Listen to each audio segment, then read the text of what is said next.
So when I think about leaving care, one thing that really strikes me is the lack of backup planning around that, and how abrupt it finishes. Yeah. That's where I think the importance of like Homestretch is trying to close that gap a bit, in terms of the extension of care. But there is a massive flaw within the backup planning and how rushed these plans to exit a young person out of care really is. And that's where there's a massive room for improvement there. And the department and other organizations are working on it, but it takes time. Yeah. And it's a balance trying to work out what's going to work for the young people when every young person is different. Totally. Yeah. So even your experience now, Dylan, is going to be different to the next young person and the next young person, right? Absolutely. There's similarities between us all, but Yeah.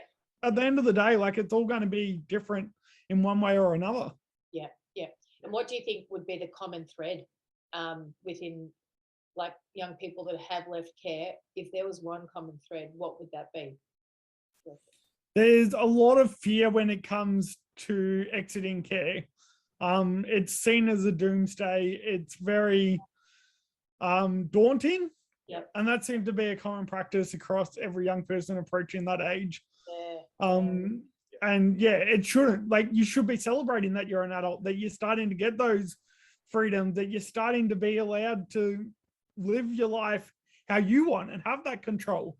It's no longer up to a parent or a worker. It's up to you. Yeah.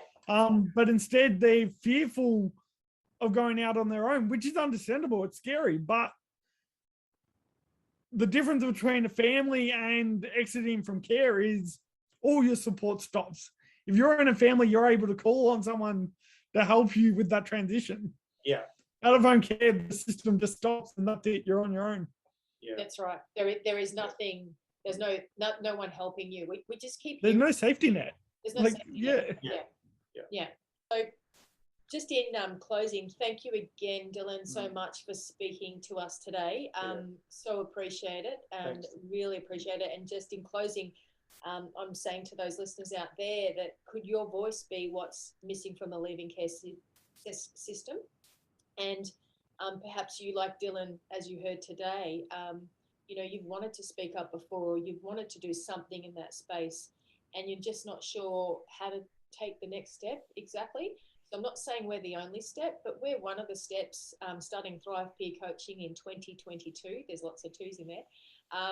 We're going to pilot and launch Thrive Peer Coaching, like what Dylan said, with the lived experience of young people in our corner, and really listening to the youth voice, and starting Thrive Peer Coaching, which is supporting care leavers through peer support.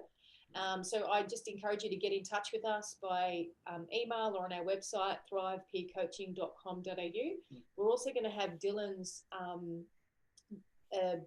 website with his permission. Actually, Dylan, can we put it in the session notes? Yeah, absolutely. And so people can grab that on TikTok, Instagram, Facebook or YouTube or Anchor Podcast.